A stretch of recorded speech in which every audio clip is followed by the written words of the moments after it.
ഓരോ കാലത്തും ഓരോ കെടുതികൾ വരും പോകും. എങ്കിലും കൃഷി അതിൻ്റെ മുറ പോലെ നടക്കും. എന്നാലും ഇതൊക്കെ നഷ്ടപ്പെട്ട് കാണുമ്പോൾ ഒരു വിഷമം.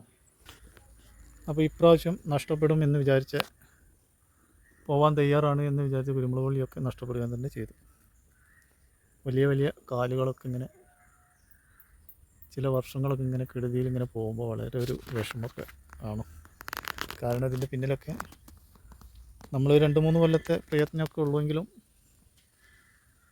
അതിൻ്റെ തൈകളൊക്കെ ഉണ്ടാക്കാനൊക്കെ വളരെ ബുദ്ധിമുട്ടി. ഇങ്ങനെയൊക്കെ വലിയ കാലുണ്ടാക്കി തീർക്കാൻ കുറച്ച് പ്രയാസമൊക്കെ തന്നെയാണ്. എന്നിരുന്നാലും ഓരോ കെടുതികൾ വന്നാൽ പിന്നെ നമ്മളെന്ത് ചെയ്യും? ഒന്നും ചെയ്യാൻ പറ്റില്ല. അപ്പോൾ ഇതിലും വലിയ കെടുതികൾ ഇപ്പോൾ നമ്മളെ ഉരുൾപൊട്ടലും മറ്റുമൊക്കെ വരുന്നില്ലേ. അപ്പോൾ അത് മനുഷ്യനെ സഹിക്കുന്നില്ല. അതേപോലെ തന്നെ അതിനേക്കാൾ വലുതൊന്നുമല്ല ഇപ്പോൾ ഇത് എന്ന് കരുതി സമാധാനിക്കുക. എങ്കിലും നമ്മൾ ഉണ്ടാക്കുന്നതൊക്കെ ഇങ്ങനെ പോകുന്നത് കാണുമ്പോൾ ഒരു വേദനയാണ്. ഒരു കാലമല്ല, ഇപ്പോൾ പ്രാവശ്യം ഒരു 5-8 കാലോളം പോയി. നമ്മളിവിടെ കാണിച്ചു തരാം. ഇതൊക്കെ കഴിഞ്ഞ പ്രാവശ്യമൊക്കെ തുരുതുരുതാ കുരുമുളക് ഉണ്ടായിരുന്ന കാലുകളാണ്. അപ്പോൾ അതൊക്കെ പോയി. ഇത് കണ്ട ഒരു ചീച്ചിൽ രോഗമാണ്. പറ്റ ഉണങ്ങിപ്പോയി. പറ്റ ഉണങ്ങാന്ന് പറഞ്ഞാൽ ഉണങ്ങാൻ പുറപ്പെട്ട് കഴിഞ്ഞാൽ കുരുമുളക് പിന്നെ പൂർണ്ണമായിട്ട് ഉണങ്ങും. പിന്നെ അതിന് നമ്മൾ എന്ത് പ്രയോഗിച്ചിട്ടും കാര്യമില്ല. അപ്പോൾ കുരുമുളക് കർഷകർക്ക് കാലുകൾ ഉണങ്ങിയാലും ഉണങ്ങാതിരുന്നാലും ക്ഷയിച്ചു പോയാലും ഒന്നും കൃഷിഭവനിൽ നിന്നും മറ്റും തിരിഞ്ഞു നോക്കില്ല. അതങ്ങനെയാണ്. അങ്ങനെ ഒരു പരിഗണന കുരുമുളക് കർഷകർക്ക് ഇല്ല എന്ന് തന്നെ പറയാം. നമുക്ക് കഴിഞ്ഞ പ്രാവശ്യം അപ്പോൾ നമ്മൾ നല്ല രീതിയിലൊക്കെ വീഡിയോ ചെയ്ത് പൈപ്പിന്മേ കയറ്റി ഭംഗിയോടെ കണ്ടിരുന്നതാണ്. അതിൻ്റെ ഭംഗിയൊക്കെ പോയി. ഇനിയിപ്പോൾ ഈ പൈപ്പിനെ ഇവിടുന്ന് മാറ്റി ഒഴിവാക്കണം. ഇനി ഇവിടെ കുരുമുളക് വെച്ചാൽ ശരിയാവില്ല. കാരണം കൊളിബ്രിയനിൽ ചെയ്തിട്ടുണ്ടെങ്കിൽ വേനൽക്കാലത്ത് ആഴ്ചയിൽ 3 തവണ നനച്ചു കൊടുക്കണം. എന്നാൽ ഇത് സാധാ രീതിയിൽ വെക്കുകയാണെങ്കിൽ കൊല്ലത്തിൽ തൈകൾ ഇങ്ങനെ വെച്ചുകൊണ്ടിരിക്കണം. അപ്പോൾ ഇങ്ങനെയുള്ള സ്ഥലത്തുനിന്ന് ഏറ്റവും നല്ലത് മാറ്റണം. പിന്നെ ഇപ്രാവശ്യത്തെ കുരുമുളകിൻ്റെ കഥ പിന്നെ പറയാനില്ല. അത് പിന്നെ പല വീഡിയോയിലായിട്ട് പറഞ്ഞതാണ് ആ കഥകൾ.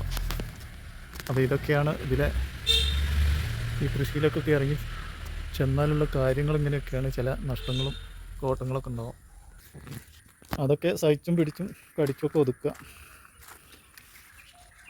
പിന്നെയുള്ള സമാധാനം ചിലയിടത്ത് നല്ല രീതിയിലൊക്കെ ഇങ്ങനെ ഉണ്ട് എന്നുള്ള ചെറിയൊരു സമാധാനമാണ്.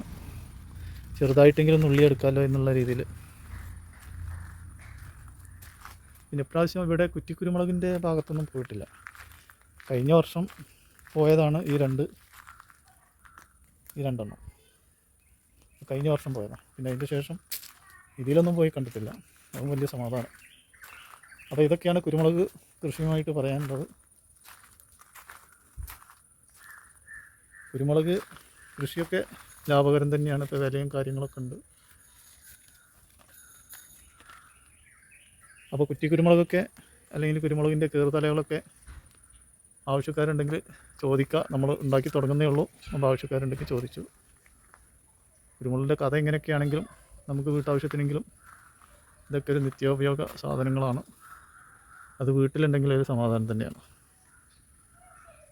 പിന്നെ വാങ്ങുന്നതാണെങ്കിൽ ഇതിൽ വില കൂടുന്തോറും ഇതിൽ മായങ്ങളുണ്ടാവും. ഓമക്കായൻ്റെ കുരു അങ്ങനെയുള്ളതൊക്കെ ചേർക്കുന്നുണ്ട് എന്നൊക്കെ പറയുന്നുണ്ട്. കുരുമുളക് വാങ്ങി പൊടിച്ച് കഴിഞ്ഞാൽ ഒരു കയ്പ്പാണ് എന്നൊക്കെ നമ്മൾ കേട്ടിട്ടുണ്ട്. അപ്പോൾ മായങ്ങളില്ലാത്തപ്പോൾ ഒന്നും ലോകത്ത് വിജയിക്കാൻ കഴിയില്ല. അപ്പോൾ മായം ചേർക്കാതെ ഉണ്ടാക്കണമെങ്കിൽ അത് നമ്മൾ തന്നെ ഉണ്ടാക്കും. അപ്പോൾ അതിന് വേണ്ടിയിട്ട് കുരുമുളകിൻ്റെ തൈകളൊക്കെ ആവശ്യക്കാർക്ക് ചോദിക്കാം. ഇത്രയൊക്കെയാണ് ഇന്നത്തെ വീഡിയോയിൽ നമ്മൾ പറയാനുള്ളത്. അപ്പോൾ നമ്മളെ വീഡിയോ ആദ്യമായിട്ടൊക്കെ കാണുന്നവരുണ്ടെങ്കിൽ നമ്മളൊന്ന് സബ്സ്ക്രൈബ് ചെയ്യുക, നമ്മൾ സപ്പോർട്ട് ചെയ്യുക, ലൈക്ക് ചെയ്യുക, ഷെയർ ചെയ്യുക. നിങ്ങൾക്ക് ചെയ്യാൻ പറ്റുന്നതൊക്കെ നമുക്ക് ചെയ്തു തരും. അപ്പോൾ ഇത്രയൊക്കെയാണ് നമ്മൾ ഇന്നത്തെ വീഡിയോയിൽ പറയാനുള്ളത്. നമ്മളെ വീഡിയോ ഒക്കെ കണ്ട് എല്ലാവരും തൃപ്തരാകും എന്ന പ്രതീക്ഷയോടെ മറ്റൊരു വീഡിയോയുമായി നമുക്ക് വീണ്ടും കാണാം. Okay, bye bye.